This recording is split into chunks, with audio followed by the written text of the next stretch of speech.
Now I'm gonna sit. Oh! I sometimes like to shoot dead things. It's way harder than I thought, honestly. Hi everyone, long time no see. Recently, I've not been shooting a lot due to many reasons, the main ones being that I was in a bit of a creative block and that I had a lot of personal commitments. To get out of this phase, I decided to just have fun with my photography thanks to a challenge that I have been thinking of doing since quite a while. This challenge is quite easy. As you saw it in the title, I will go to a random place and I will try to take photos there. To determine where I'm going, I'm gonna play a game of GeoGuessr and I will have to go to the place that I guess. Once I reach there, I will have 1 hour and 30 minutes to take as many good photos as I can, and I can only walk within a radius of 1.5 kilometers. To avoid this challenge becoming extremely expensive and time consuming, I'm gonna limit the area where I can go to the canton of Zurich. So now let's just play the GeoGuessr game and see where we are landing. And at this moment, I discovered the place where I would have to go. A road in the middle of nowhere. After 2 minutes of frantically browsing through Google Street View, I made a random guess. GeoGuessr then showed me the right place and I learned that I had to go to some road near a village called Orfelden. The only thing that was left for me to do was to pack my stuff and start my journey towards this random place where I had to shoot.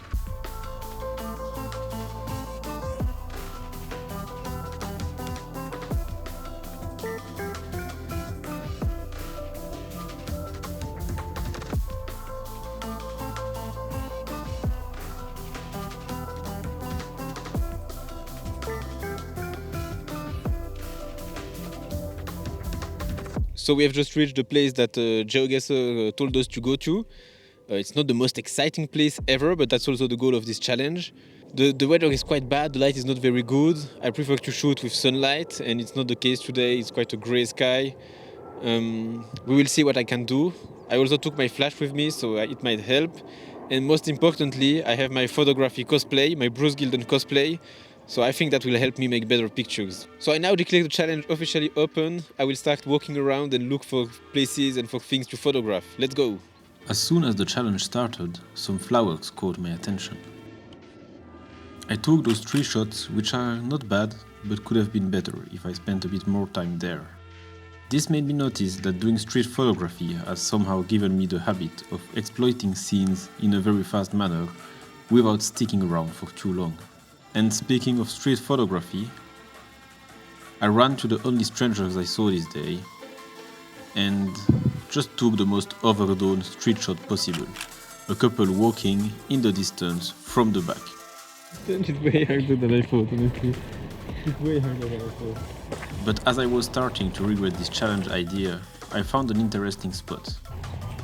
So I might have just shot my first nice shot. Because as you can maybe see on the GoPro, you don't see it very well, but there is this path that's going like, doing some lines like this.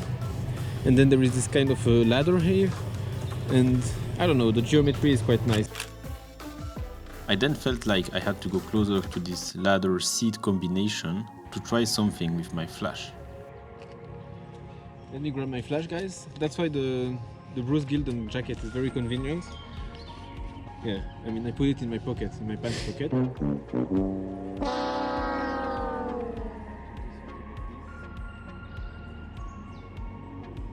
I kinda like this shot and how the rigid shapes and angles of the ladder contrasts with the dynamic shapes of the tree.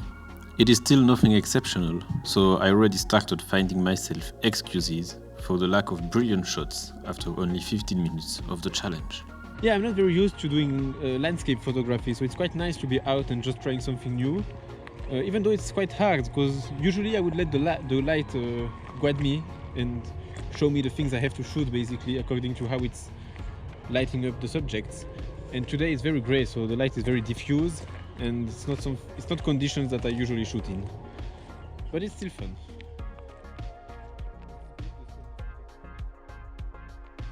I got this decent shot that looks way better in black and white, I believe, and if you want to see all of the shots from this video in black and white, you can find them on my Instagram. After taking this shot, I noticed that GeoGuessr brought me to a nature reserve as this sign that also shows that dogs must be held in a leash informed me.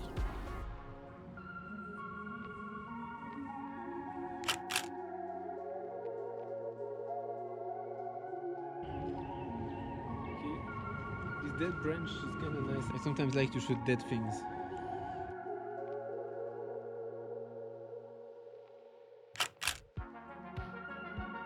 After getting a few shots with natural light, I felt it was time for me to experiment with something new.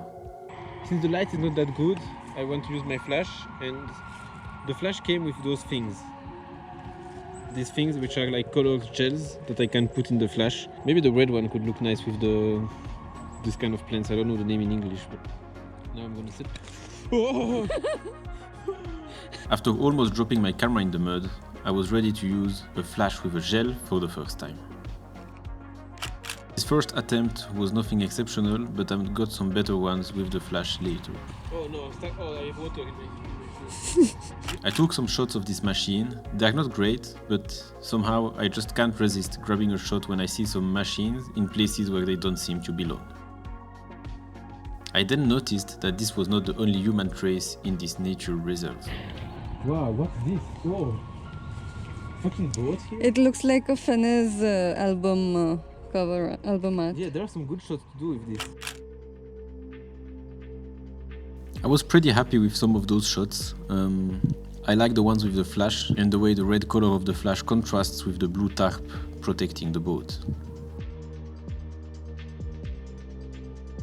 I then saw some fishes in the water, but I did not really manage to exploit the scene. It looked extremely beautiful in real life, but in my camera it just wasn't it. If you have any tips on how I could have made a better image out of this situation, don't hesitate to drop them in the comments. As you can see, I was quite attracted to that boat and I took a last shot of it that I kinda like.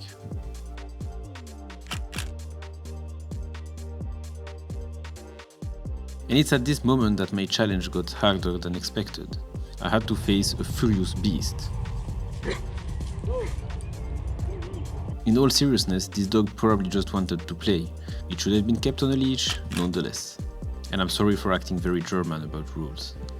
After being afraid by a wild beast that just wanted to play, I faced another danger. So guys, right now I'm taking a lot of risks because right behind, that's a shooting range and I'm in the middle of it. So that's how many risks I'm ready to do for this YouTube channel. So please don't forget to subscribe, guys. Please subscribe, please subscribe. Thankfully, the shooting range was closed and I wasn't shot that day. It even allowed me to take a photo that I might consider the best from this challenge. I know many of you won't see anything special in this image, but it corresponds to what I want to do. The red flash and the numbers of the shooting range participates in creating kind of a surrealist feel in what would have otherwise been a boring forest. Satisfied by the effect this red flash had on the grass, I used it again on a flower and I'm also quite satisfied with the result. Of course, this is again not academic flower photography, but I like the way the image feels to me. After the dog and the shooting range, I felt like it was time to risk being attacked by bees by flashing their honeycomb. Sadly, none of the images that I took at this place satisfied me.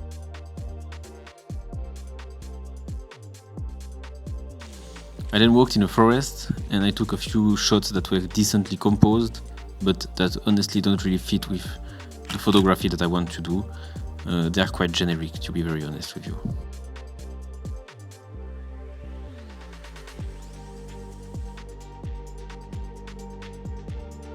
I then saw a stack of dead branches on the floor and I took this image that I really like. Once again, it's quite subjective, but this image looks more like what I want to do with my photography. Soon after, I took this one, and I think my flash was a bit too strong, but I really like how these flowers and their leaves create a bit of an abstract pattern. And then my challenge was shortened by the low amount of buses that were coming to this place. I had probably shot for 45 minutes, and on my walk to the bus, I took a few more pics.